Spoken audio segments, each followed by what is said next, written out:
Assalamualaikum warahmatullahi wabarakatuh. Waalaikumsalam warahmatullahi wabarakatuh. Yang terhormat Bapak atau Ibu guru yang berbahagia, beserta Bapak Kepala Sekolah SDN Nomor Pematut yang saya hormati. Marilah pertama-tama kita panjatkan puji syukur kepada Allah Subhanahu wa taala atas rahmat berupa kesehatan dan salawat wasallam. Pada presentasi hari ini, saya sebagai moderator akan membacakan susunan acara, yaitu 1. Pembukaan, 2. Penyajian materi, 3. Penutup. Acara yang pertama adalah pembukaan. Marilah kita buka dengan mengucapkan basmalah bersama-sama. Bismillahirrahmanirrahim. Selanjutnya yang kedua, penyampaian materi yang akan disampaikan oleh Ibu Erika. Kepada Ibu Erika, waktu dan tempat saya persilakan.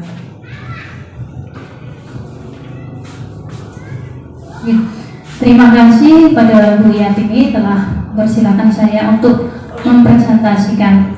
Sebelumnya, Assalamualaikum warahmatullahi wabarakatuh. Waalaikumsalam warahmatullahi wabarakatuh. Baik, teman-teman, marilah kita panjatkan puji syukur atas kehadiran Allah Subhanahu wa taala, di mana pada siang hari ini kita masih diberi kesehatan sehingga dapat berkumpul untuk mensosialisasikan budaya positif. Salam serta salam tetap tercurahkan pada junjungan Nabi besar Muhammad SAW. Semoga di yaumul akhir kita mendapatkan syafaatnya. Bapak Ibu guru yang hebat yang saya hormati, perkenankan, saya adalah Erika Dwi Atmasari, calon guru penggerak angkatan 9 dari Kabupaten Nganjuk. Kali ini ingin memaparkan tentang penyebarkan atau pemahaman dan penerapan pengalaman budaya positif. Ini merupakan adalah rangkaian dari kegiatan guru penggerak. Jadi pada modul titik 4 ini, di situ ada tugas saya untuk mensosialisasikan budaya positif di sekolah-sekolah. Nah, pada budaya positif ini nanti, Bapak Ibu tentunya sudah menerapkan budaya positif di sekolahnya masing-masing ya. Tapi di sini nanti ada beberapa yang ada mungkin Bapak Ibu belum paham. Kita akan berdiskusi di sini, terus kita berkolaborasi bersama di sini. Setuju ya, Bapak Ibu? Iya. Baik. Di sini artinya saya bukan tahu apa itu budaya positif. Kita itu sama-sama tahu. Saya bukan menggurui panjenengan semua, okay? Jadi kita biasanya sudah menerapkan pada sekolah. Tapi kita belum mengelompokkan budaya-budaya positif tersebut, okay? Jadi untuk materi budaya positif ini sendiri, mungkin dari pengertian budaya positif itu apa, Bapak Ibu? Nah, ini budaya positif adalah merupakan perwujudan dari nilai-nilai atau keyakinan universal yang diterapkan di sekolah. Budaya positif diawali dengan perubahan paradigma teori kontrol. Jadi awalnya itu harus merubah paradigma kita menjadi yang lebih positif kembali. Nah, di sini ada konsep inti budaya positif. Yang pertama, tadi sudah disebutkan bahwasanya ada perubahan paradigma belajar, selanjutnya disiplin positif, selanjutnya nilai-nilai kebajikan, kebutuhan dasar manusia, motivasi perilaku manusia, posisi kontrol guru, keyakinan kelas, dan yang terakhir adalah segitiga restitusi. Nah, memasuki pembelajaran dengan paradigma baru. Pembelajaran dengan paradigma baru merupakan pembelajaran yang dirancang berdasarkan prinsip pembelajaran berdiferensiasi, sehingga para peserta didik belajar sesuai kebutuhannya berdasarkan tahap perkembangan sesuai teori psikolog modern untuk mewujudkan profil pelajar Pancasila.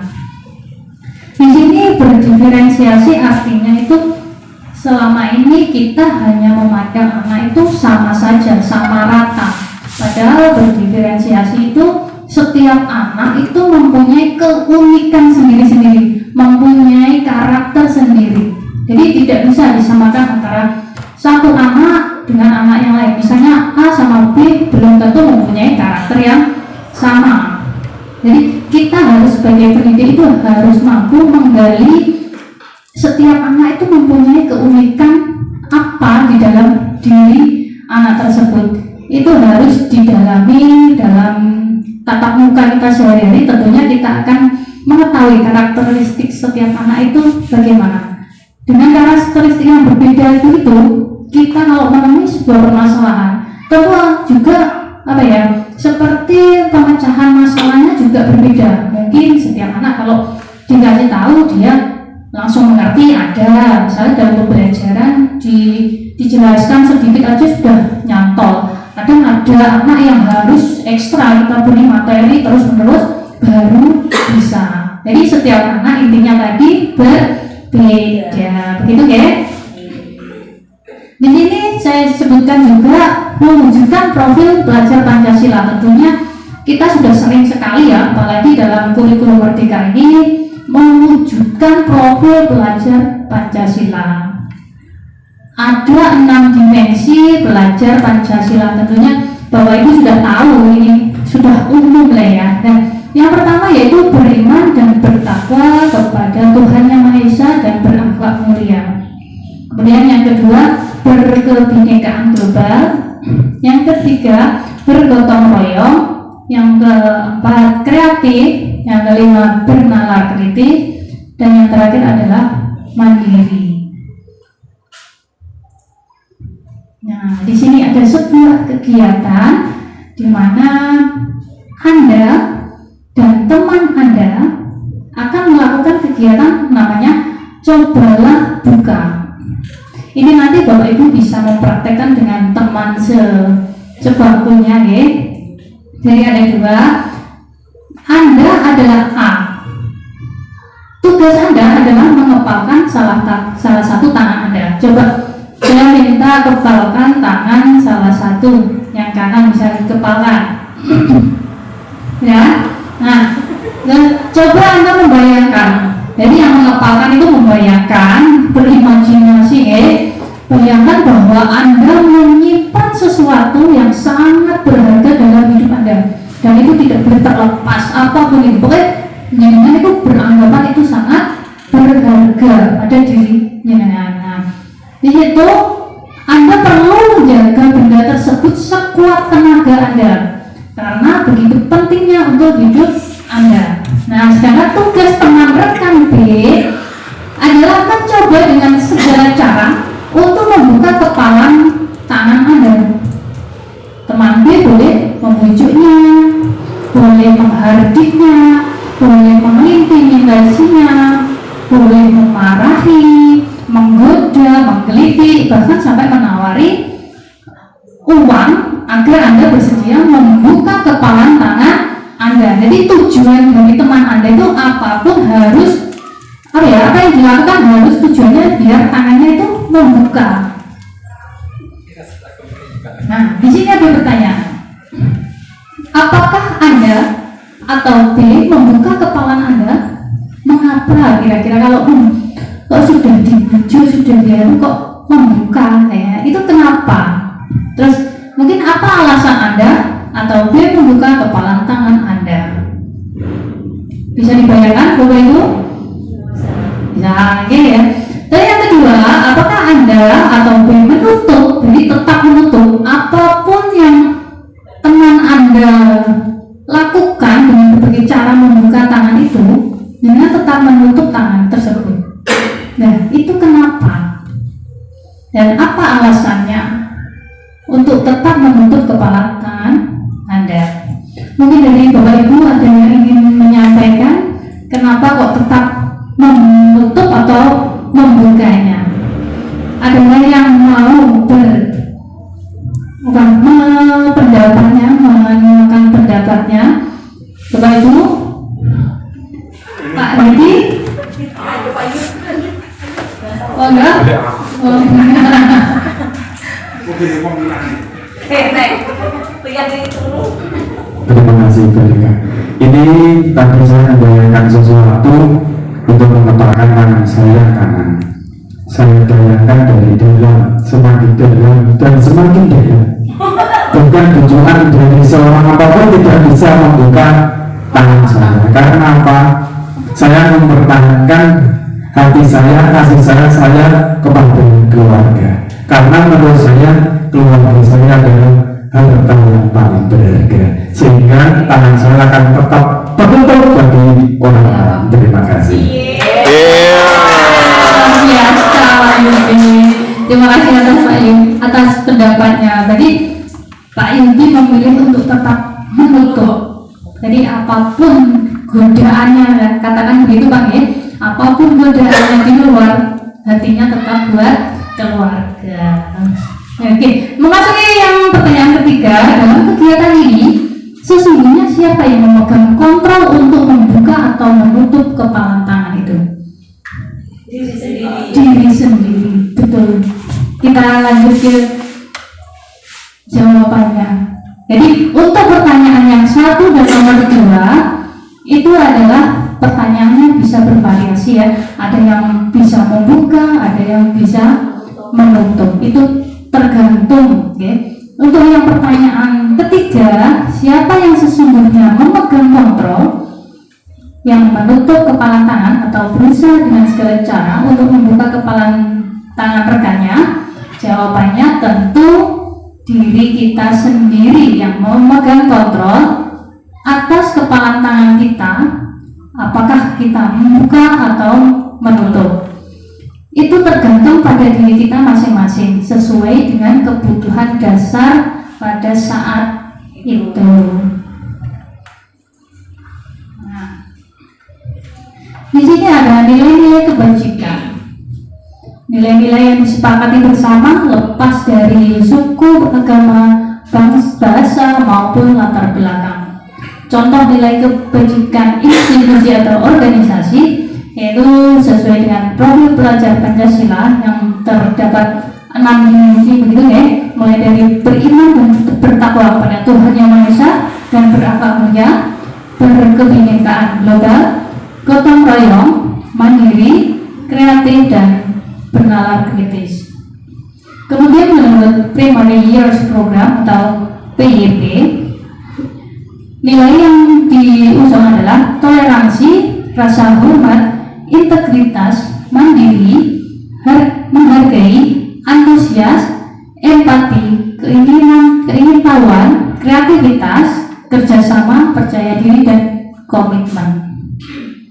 Kemudian dalam keterampilan skill atau life skill, keterampilan hidup, dapat dipercaya, lurus hati, pendengar yang aktif, tidak merendahkan orang lain dan memberikan yang terbaik dari diri. Ini merupakan nilai-nilai kebajikan yang sudah kita pelajari.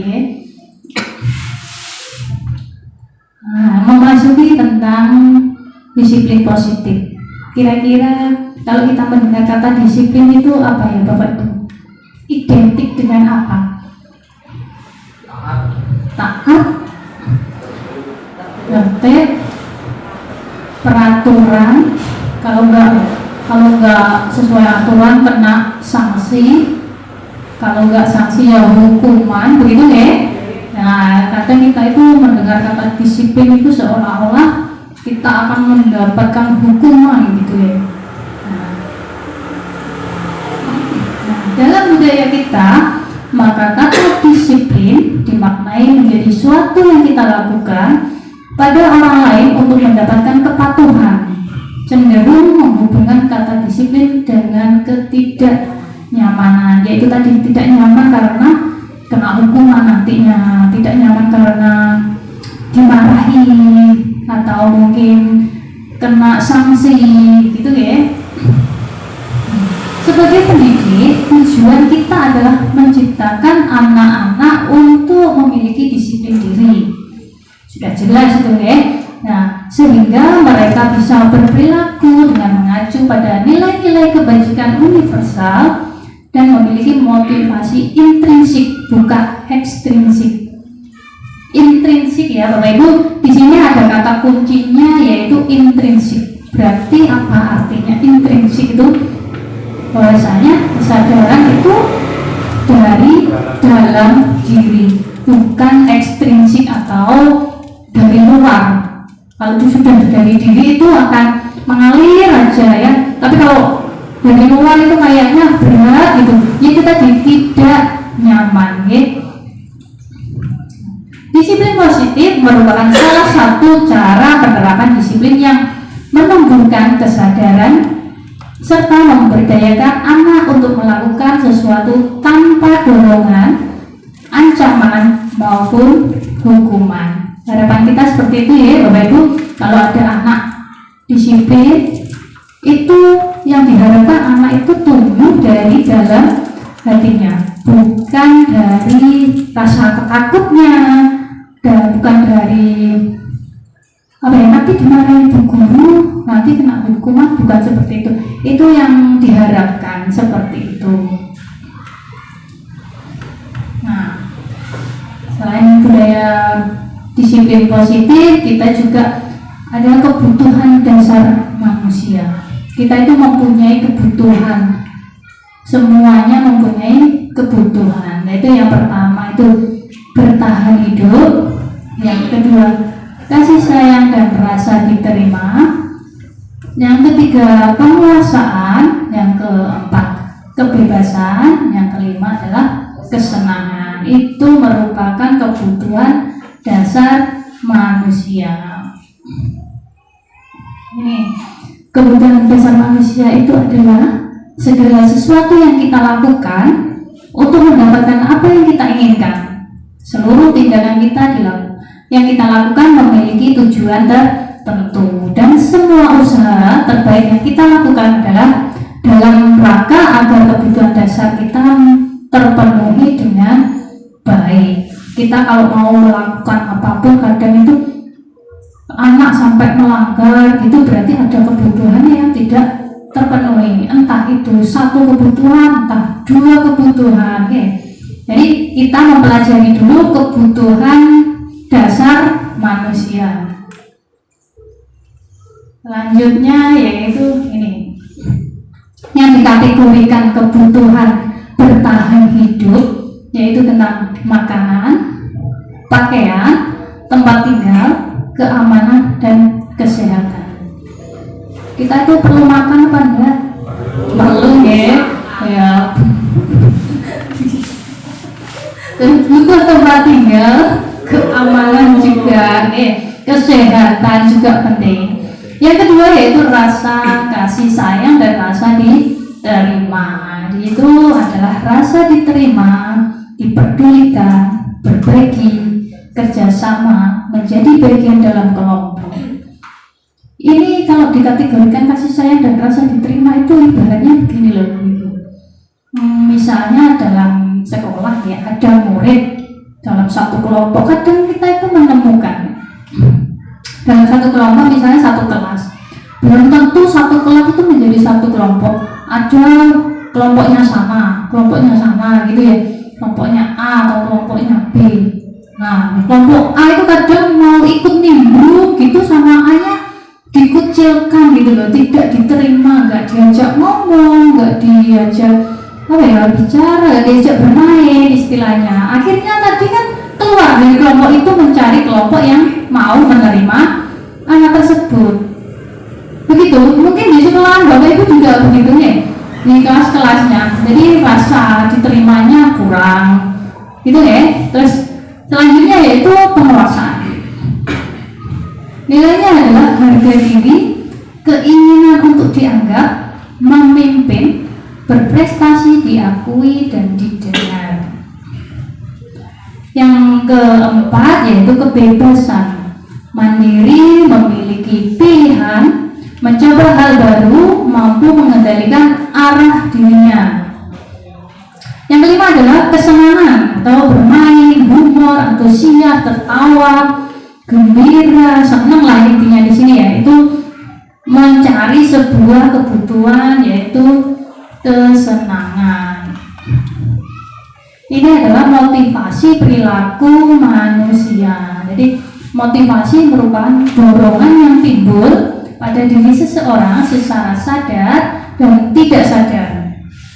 untuk melakukan suatu tindakan dengan tujuan tertentu. Yang pertama, jadi kita itu kalau mau melakukan apapun itu pasti ada tujuan tertentu. Yang pertama, untuk menghindari ketidaknyamanan dan hukuman. Di situ dikasih contoh murid melakukan disiplin diri karena takut dihukum. Ini merupakan motivasi secara ekstrinsik ya, dari luar. Jadi kalau anak mau disiplin memakai sepatu misalnya, datang tidak terlambat gitu, dia seolah-olah ketidaknyamanan itu karena takut dihukum, nggak mengerjakan PR gitu, takut dihukum. Itu merupakan motivasi secara ekstrinsik, jadi bukan dari dirinya. Dan yang kedua yaitu mendapatkan imbalan atau penghargaan dari orang lain. Di situ murid melakukan disiplin diri karena ingin mendapatkan suatu imbalan. Ini merupakan motivasi secara ekstrinsik juga. Jadi kalau misalkan anak mengerjakan PR, kadang siapa yang mengerjakan PR nanti akan mendapatkan hadiah, atau mungkin nilainya kalau ulangan bagus itu juga akan mendapatkan hadiah. Jadi ada iming-imingnya ya. Jadi iming-imingnya itu berupa kadang ucapan, kadang benda atau hadiah.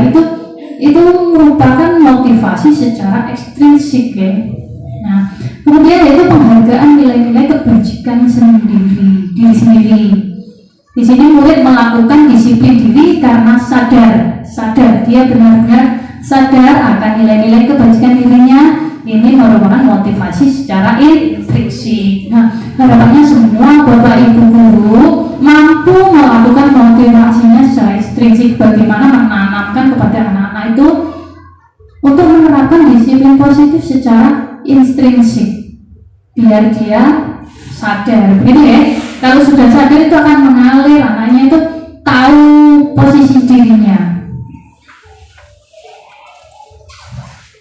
Konsep disiplin dengan identitas gagal. Ini kalau kita melakukan ini monggo direfleksikan gini ya. Jadi kalau kita sering sebagai hukuman itu sifatnya adalah menyakiti.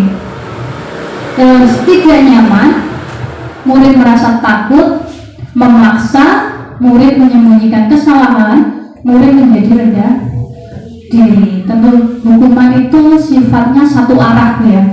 Jadi seolah-olah guru itu kalau ada anak yang salah itu akan memberikan hukuman tanpa anak tahu hukuman apa. Misalnya anak tidak mengerjakan PR, tiba-tiba kamu tidak mengerjakan PR, silakan lari di lapangan misalnya, keliling 3 kali, atau mungkin kerjakan 3 kali lagi, gitu ya. Itu adalah hukuman ya. Itu tidak nyaman bagi murid, takut juga, terus murid menyembunyikan kesalahannya. Jadi kalau misalnya murid itu melakukan kesalahan, misalkan lagi ya, tidak sengaja murid menumpahkan air temannya jadi becek gitu di lantainya, itu dia tidak jujur, nggak mau jujur, bukan saya Bu, tidak mengakui. Itu kalau hukuman dia takut dulu, baru belum mempunyai kesadaran diri bahwa dia salah, gitu ya. Terus setelah itu kadang guru anak membuat kesalahan, di saat itu juga guru itu secara spontan langsung, kamu kok gitu, kamu mengerjakan begini. Jadi seolah-olah menghardik anak itu sehingga murid menjadi rendah diri, jadi tidak percaya diri. Kadang itu pulang tuh kenapa kok lemas, kadang mikir, ternyata di sekolahan dia mendapatkan hukuman dari gurunya, gitu ya. Lalu yang kedua adalah penghargaan. Kita sering juga kadang itu penghargaan itu dalam bentuk reward, entah itu barang tadi atau hadiah, gitu ya. Itu ternyata itu tidak efektif Bapak Ibu. Kenapa? Karena bisa merusak hubungan atau sifat iri. Nah, di sini katakan kalau dulu itu ada sistem ranking ya, sebelum kurikulum 13 itu kan ada perankingan. Setelah kurikulum 13 tidak ada perankingan. Itu disebabkan karena bisa merusak hubungan atau rasa iri. Jadi kita semua itu anak-anak dianggap sama-sama belajar. Kemudian yang ketiga yaitu mematikan kreativitas.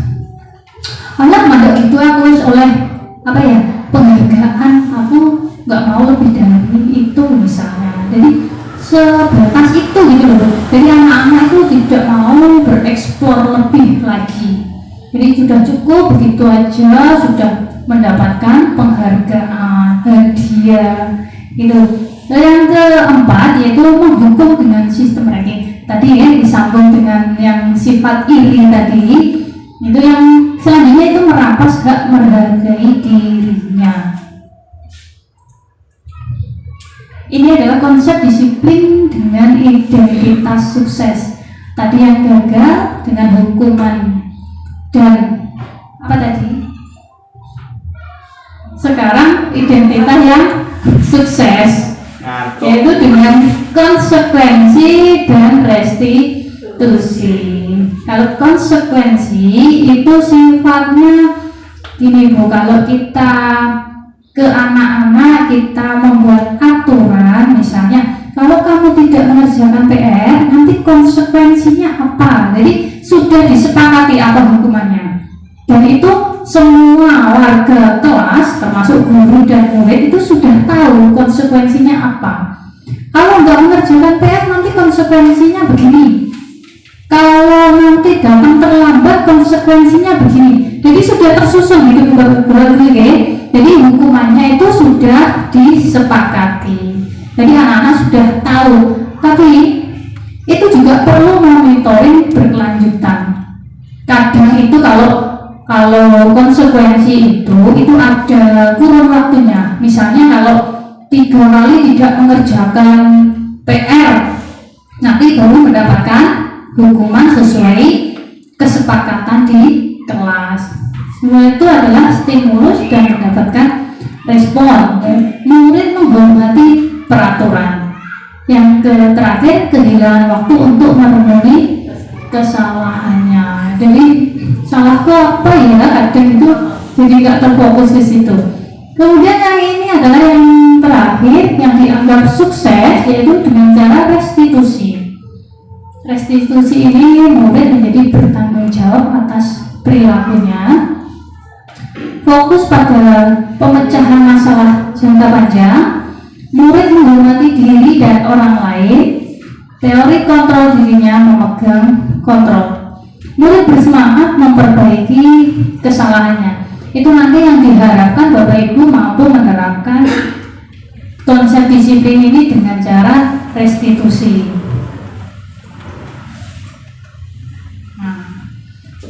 Kita tadi sudah menyebutkan apa sih restitusi itu, ya kan?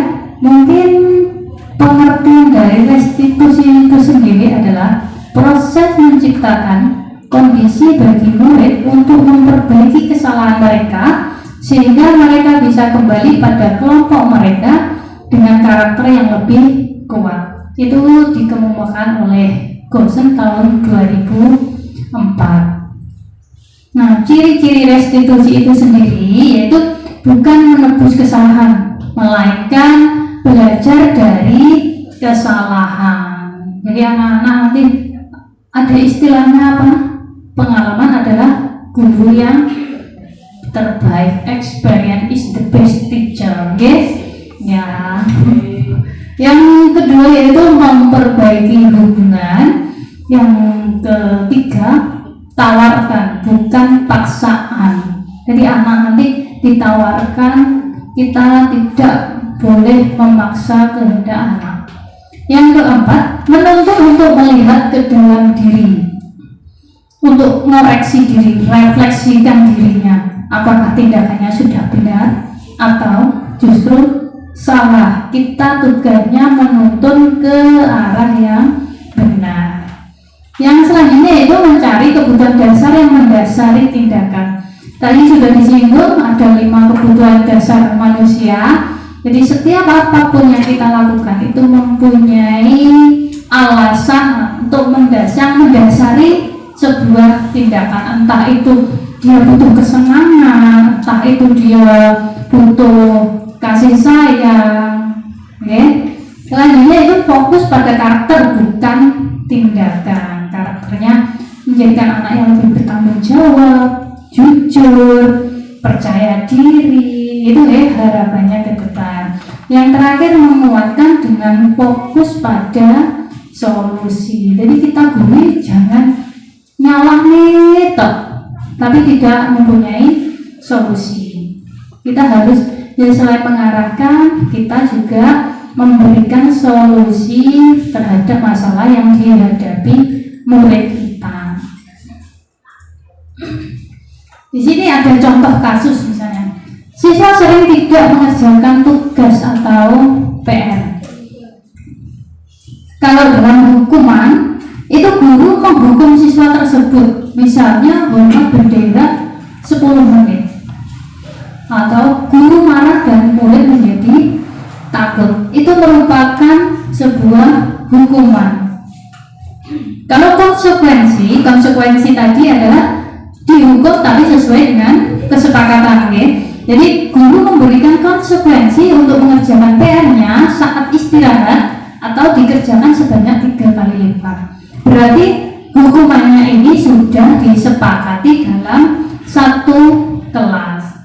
Terus guru bersifat tegas dan siswa menghormati peraturan. Kalau memang sudah peraturan kelasnya dibuat, konsekuensinya dibuat, harapannya semua itu dijalankan dengan tegas. Gurunya yang jangan mau dinyang muridnya, jadi harus tegas sesuai dengan apa diskusinya di sekolah, keputusannya di kelas itu tadi apa. Itu kan sebelum kita menghukum itu anak sudah tahu konsekuensinya seperti apa. Jadi sebagai guru harus tegas ke anak-anak. Yang ketiga adalah restitusi, atau guru menanyakan keyakinan kelas atau dirinya dan membantu siswa dalam menyelesaikan masalah. Jadi kita tanya dulu akarnya apa, kenapa kok sampai siswa tersebut melakukan sebuah kesalahan, itu kenapa, begitu ya. Terus guru terbuka dan siswa menghormati dirinya dan orang lain.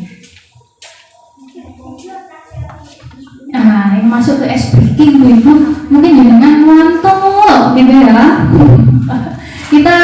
Saya ngantuk. Jadi makanya ini saya ajak coba Bapak Ibu guru bisa berdiri sebentar, kita merefleksikan tubuh kita yang kaku-kaku dari tadi duduk. Monggo berdiri Bapak Ibu. Nah, jadi begini ya, instruksinya dengarkan saya. Jadi tangannya bisa begini yang sebelah kanan, ini ya, yang satunya. Instruksinya, lakukan apa yang saya bilang. Pegang hidung. Pegang hidung. Ya. Pegang telinga. Pegang mulut.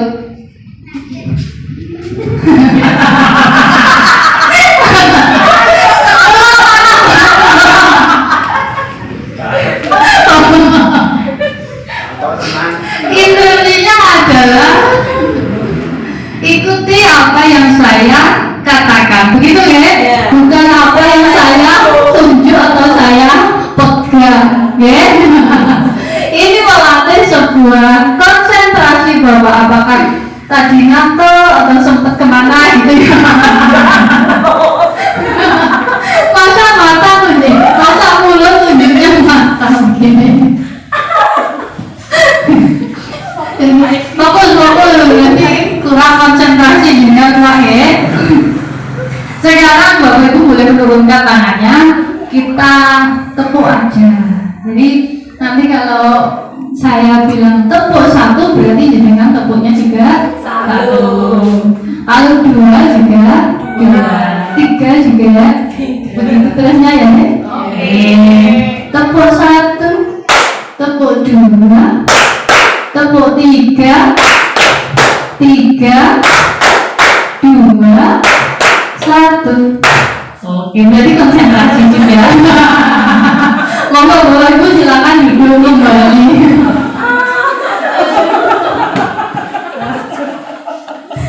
Begitu Bapak Ibu. Berarti kalau kegiatan itu bisa diterapkan kepada anak-anak ya. Kalau kelihatannya sudah ngantuk gitu, lemes gitu, itu bisa dibangunkan dengan ice breathing ya, tanpa kita dengarkan ini ya. Jadi dengan begitu suasana kelas menjadi hidup lagi, cerah lagi, semangat lagi ya. Jadi guru itu harus mempunyai inovasi, harus bervariasi dalam mengajarnya. Guru itu zaman sekarang itu tidak ada guru yang marah-marah gitu Bu ya. Nah, jadi dengan cara begitu ternyata loh malah senyum lagi, semangat lagi ya. Berarti bisa dilanjutkan ke materi ya Bapak Ibu. Oke, lanjut.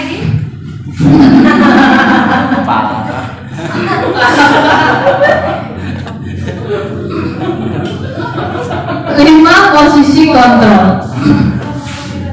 5 posisi kontrol restitusi, yaitu sebagai pembuat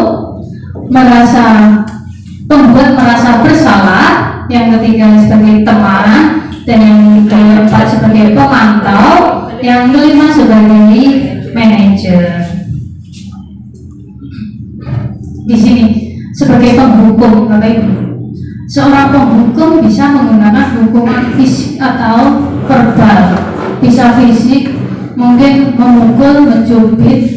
Kalau verbal itu adalah dengan ucapan kita kadang itu seenaknya sendiri ngomong ke anak, kamu itu nggak mau begini, mau jadi apa gitu kan ya. Nah itu sangat menyakitkan buat anak-anak, itu juga sangat membekas bagi anak-anak ya. Kemudian orang-orang yang menjalankan posisi penghukum senantiasa mengatakan bahwa sekolah memerlukan sistem atau alat yang dapat lebih menekankan kepada murid yang lebih dalam. Dan kata-kata yang keluar biasanya itu adalah patuhi aturan saya atau awas. Itu sudah umum saat menghukum, awas kamu kalau nggak mengerjakan. Nah, yang kedua yaitu kamu selalu saja salah. Yang ketiga pasti selalu dan berakhir selesai. Itu hasilnya kemungkinan murid marah dan mendendam atau bersifat agresif. Bisa jadi sesudah kembali duduk, murid tersebut akan mencoret-coret bukunya atau meja tulisnya, dan lebih buruk lagi, sepulang sekolah murid melihat motor atau bahkan mobil Bapak Ibu yang terparkir di parkiran itu bisa digores kendaraan tersebut dengan paku. Itu karena mungkin setelah dihukum dia merasa kesal, dia akan meluapkan kekesalannya itu pada pengimbasan pada Bapak Ibu sendiri. Yang kedua yaitu membuat merasa bersalah. Di sini pada posisi ini biasanya guru akan bersuara lebih lembut. Pembuat rasa bersalah akan menggunakan keheningan yang membuat orang lain merasa tidak nyaman, bersalah atau rendah diri. Jadi kadang anak-anak itu dipanggil di kantor, suasananya kan hening, anak itu sudah masuk ke kantor kepala sekolah, ke kantor guru itu sudah takut, dengan menyuruhnya atau memintanya sendiri agar keadaan hening. Dengan kata-kata, ibu sangat kecewa sekali dengan kamu. Nah, berapa kali ibu harus memberitahu kamu? Bagaimana coba kalau orang tua kamu tahu kamu berbuat begini? Nah, ternyata yang kadang kita mengucapkan dengan tidak sadar itu hasilnya murid merasa bersalah telah mengecewakan bapak ibu guru, merasa jadi orang yang gagal karena tidak bisa menyenangkan orang lain begitu ya. Sebagai teman, posisi kontrol sebagai teman. Di sini pada posisi ini tidak akan menyakiti murid, namun akan tetap berupaya mengontrol murid melalui persuasi atau ajakan, gitu ya. posisi teman pada guru bisa negatif, bisa positif. Jadi ada sisi positifnya, kita menempatkan diri kita sebagai teman untuk murid itu ada negatifnya juga ada positifnya. Jadi kata-kata yang kita keluarkan, ayo bantulah demi ibu ya, gitu. Atau ayo ingat tidak bantuan ibu selama ini. Atau ya sudah kali ini tidak apa-apa, nanti ibu bantu bereskan. Tapi kita mengucapkan itu juga hasilnya ke murid itu murid merasa senang ya, merasa dilindungi gitu dan akrab dengan gurunya.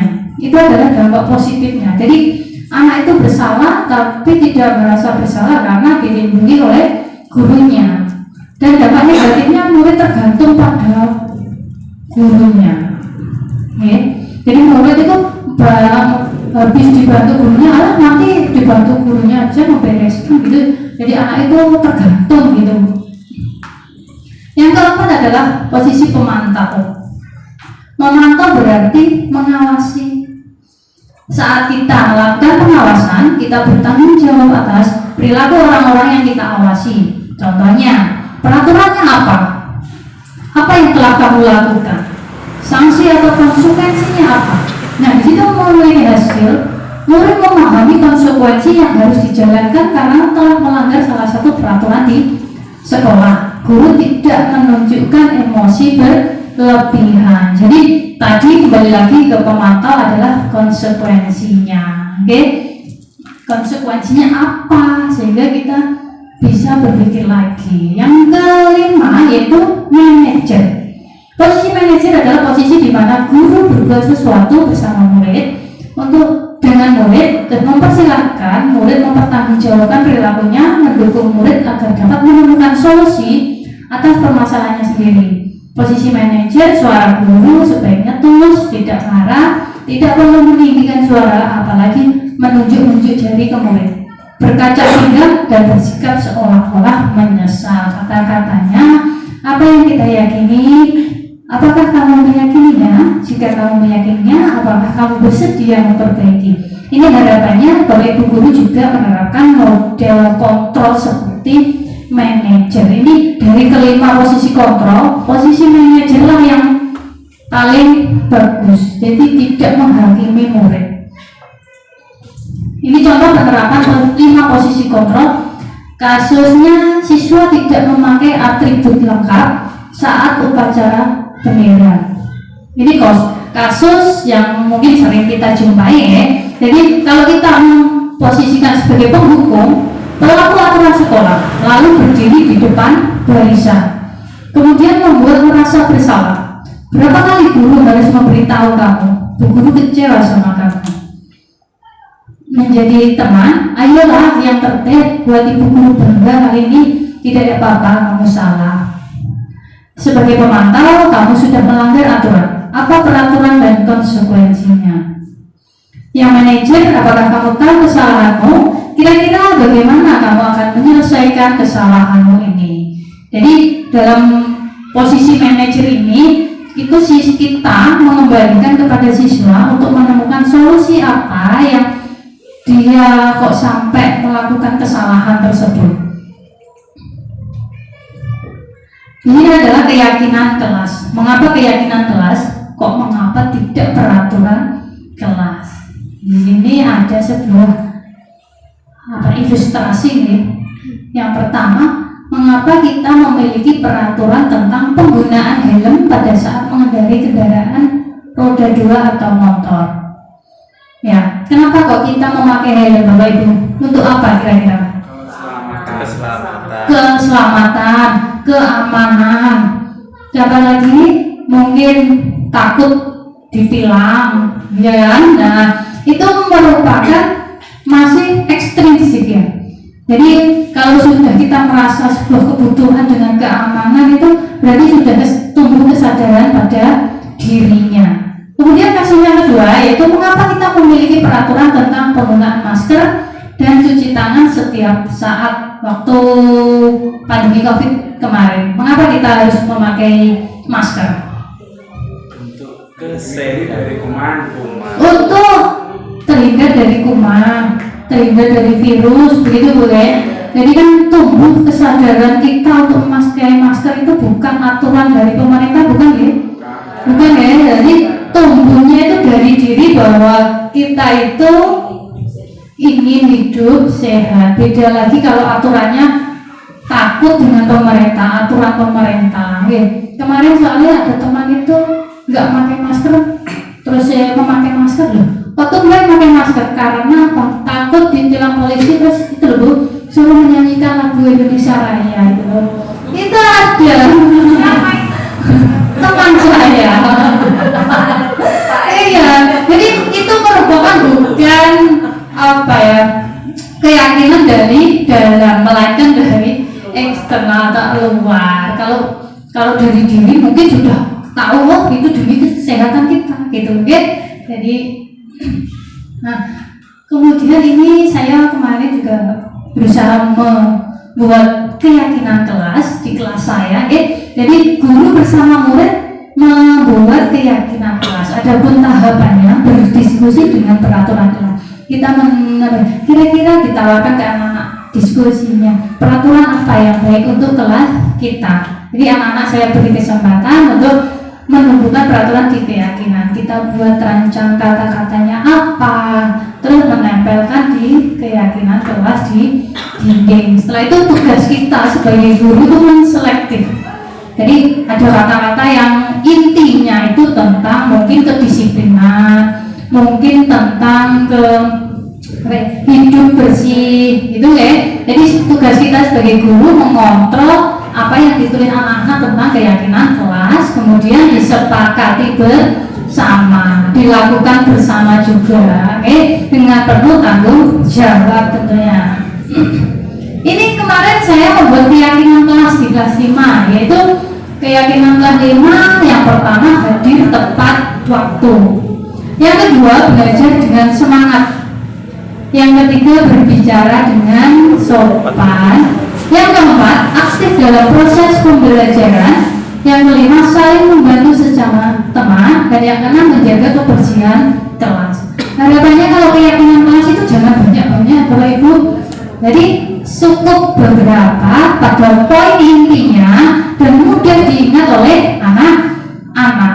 Itu keyakinan kelas, tidak perlu banyak-banyak, yang penting nanti kondisi di sekolah kan, di kelas kita sendiri yang melaksanakannya.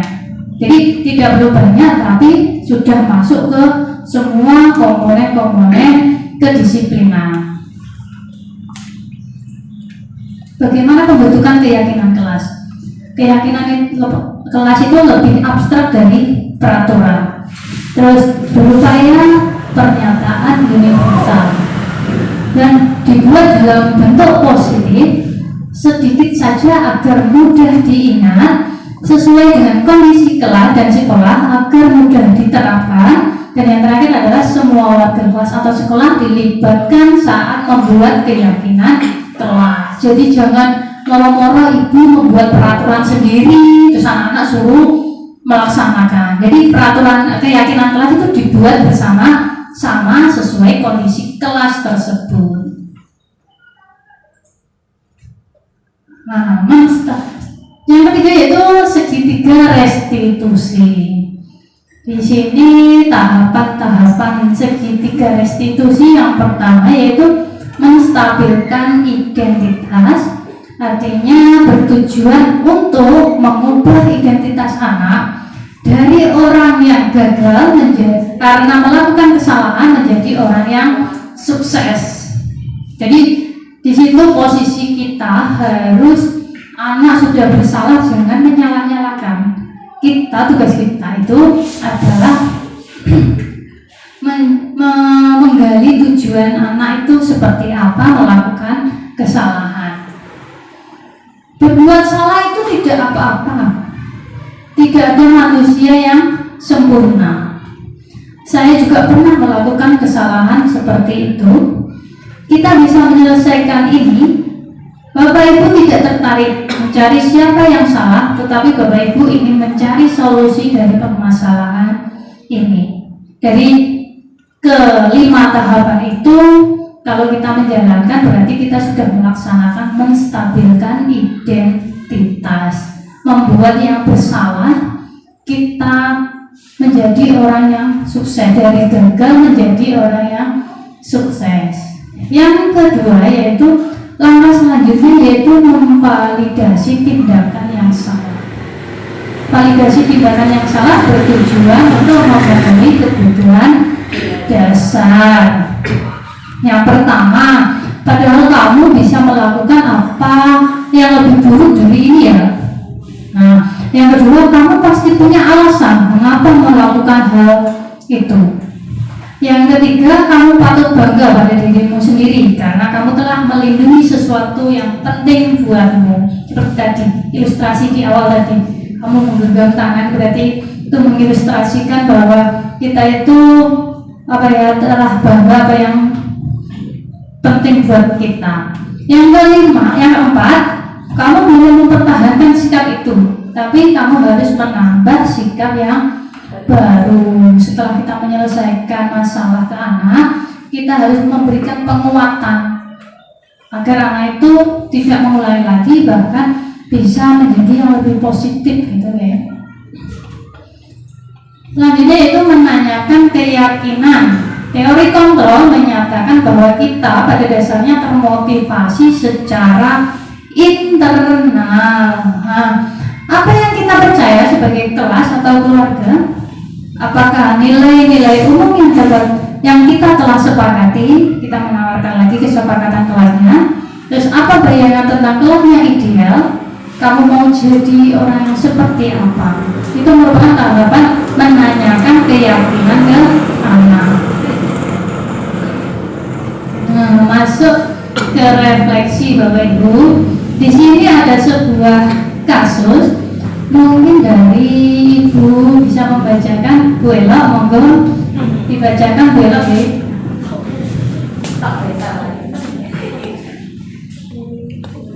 Ibu Dani sedang menjelaskan pelajaran bahasa Inggris di papan tulis. Namun beliau memperhatikan bahwa Fajar malah tidur-tiduran dan tampak acuh tak acuh pada pelajarannya. Fajar coba jawab pertanyaan nomor 3. Maju ke depan dan kerjakan di papan tulis. Fajar pun tampak malas-malasan maju ke depan. Dan sesampai di depan papan tulis pun, Fajar hanya diam terpaku sambil memegang buku bahasa Inggrisnya dan memainkan spidol di tangannya. Ayo Fajar, makanya jangan tidur-tiduran. Lain kali perhatikan sudah sana, duduk kembali. Kira-kira siapa yang bisa?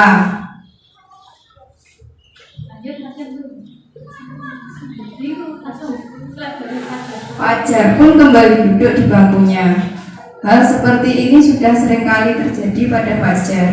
Seperti tidak memperhatikan acuh tak acuh dan nilai-nilainya pun tidak terlalu baik untuk pelajaran bahasa Inggris. Pada saat ditegur oleh Ibu Dani, Fajar hanya menjawab, "Tidak tahu Bu." Ibu Dani pun menjawab lirih, "Gimana kamu Fajar? Kamu tidak kasihan sama ibu ya? Ibu sudah capek-capek mengajarkan kamu, tidak kasihan sama ibu." Dan Fajar pun diam membisu. Terima kasih Bu Ella. Itu tadi adalah sebuah kasus tentang Ibu Dani, bahwasanya ada murid yang bernama Fajar dalam pelajaran bahasa Inggris itu hanya tidur, malas-malasan, acuh tak acuh dengan apa yang dijelaskan Ibu Dani. Nah, di sini posisi kontrol apa yang diambil Ibu Dani dalam pendekatannya kepada Fajar? Gimana? Posisi kontrol membuat merasa bersalah.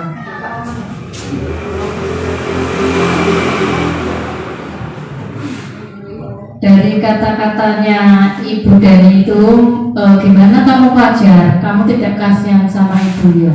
Ibu sudah capek-capek mengajarkan kamu, tidak kasihan sama ibu. Itu yang membuat siswanya merasa bersalah. Terima kasih Ibu. Jadi posisi posisi kontrol apa yang diambil Ibu Dani dalam pendekatannya kepada Fajar? Itu sudah tepat sekali, yaitu membuat orang merasa bersalah. Di situ terlihat dari kata-kata Ibu Dani, ayo Fajar, makanya jangan tidur-tiduran. Lain kali perhatikan, gimana kamu Fajar? Kamu tidak kasihan sama ibu ya?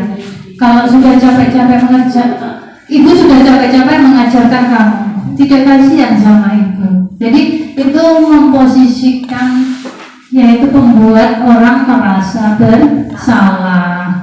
Selanjutnya yaitu membaca sikap Fajar. Kira-kira kebutuhan apa yang diperlukan Fajar? Tadi kan ada 5 kebutuhan dasar manusia. Kira-kira kebutuhan apa yang diperlukan oleh Fajar? Apa? Tadi ada apa? Ada kesenangan. Apa? Ada kesenangan. Terus apa lagi? Kebebasan. Penguasaan. Masuk semua berarti. Di sini lebih cenderung ke cinta kasih, sayang, juga bisa kebutuhan kebebasan, juga kesenangan. Jadi wajar, mungkin kadang kita kalau mengajar Bapak Ibu ya, jangan selalu menyalahkan anak. Kenapa anak itu kok acuh-acuh, tidak mau memperhatikan, itu kenapa? Kita cari tahu penyebabnya itu apa. Apakah kurang senang dalam pembelajarannya? Apakah kita menyampaikan guru itu tidak kurang bervariasi dalam media pembelajarannya? Jadi tidak serta-merta itu anak yang selalu salah. Kita sebagai guru harus merefleksi diri ya. Jadi kita itu mengajar anak bosan itu kenapa? Mungkin itu tadi kesenangan atau kebebasan, atau cenderung cinta dan kasih sayang yang kurang dipenuhi. Dalam penerapan program disiplin positif, hendaknya guru memiliki standar kepribadian profesional dan sosial yang baik, di mana guru mampu berefleksi pada posisi kontrolnya. Saat ini bagian menjalankan dirinya sehingga murid menjadi insan yang mandiri, merdeka dan bertanggung jawab. Jadi semoga sesi belajar kita hari ini membawa manfaat serta dapat mewujudkan profil pelajar Pancasila. Salam merdeka belajar. Merdeka.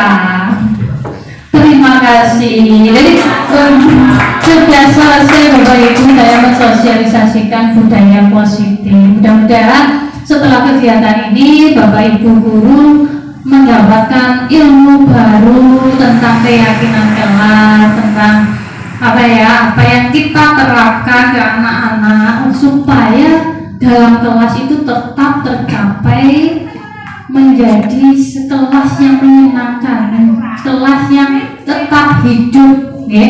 Jadi tidak monoton. Jadi sebagai pendidik harus berinovasi, mengikuti perkembangan zaman, begitu ya. Beda guru sekarang dan guru dulu itu jauh berbeda. Kalau dulu kita ngajar aja sudah selesai ya. Tapi kalau sekarang kita ada teknologi yang masuk, kita harus menyesuaikan. Sebagai guru harus tetap menyesuaikan, harus mengikuti zamannya. Beda kalau anak dulu mungkin dikasih soal seperti disebutkan 5 sifat atau benda-benda langit gitu, anak-anak mungkin masih melihat langit. Kalau sekarang anak-anak tinggal sudah tahu jawabannya. Jadi kita juga harus mengikuti perkembangan zaman, jangan sampai kita tertinggal dengan anak-anak. Begitu ya? Jadi untuk pemaparan hari ini cukup sekian, kurang lebihnya saya mohon maaf bila ada kata atau salah perbuatan saya dalam penyampaian materi. Saya tutup, wabillahi taufiq wal hidayah. Wassalamualaikum warahmatullahi wabarakatuh. Kepada Bu Yatini monggo.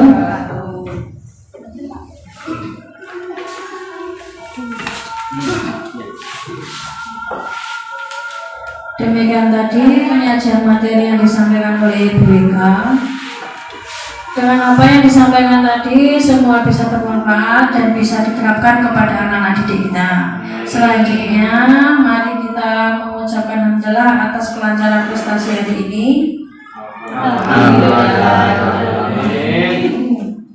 Saya sebagai moderator, bila ada salah kata, saya mohon maaf yang sebesar-besarnya. Mari kita beri aplaus kepada Ibu Erika. Sekian dan terima kasih. Wassalamualaikum warahmatullahi wabarakatuh. Waalaikumsalam warahmatullahi wabarakatuh.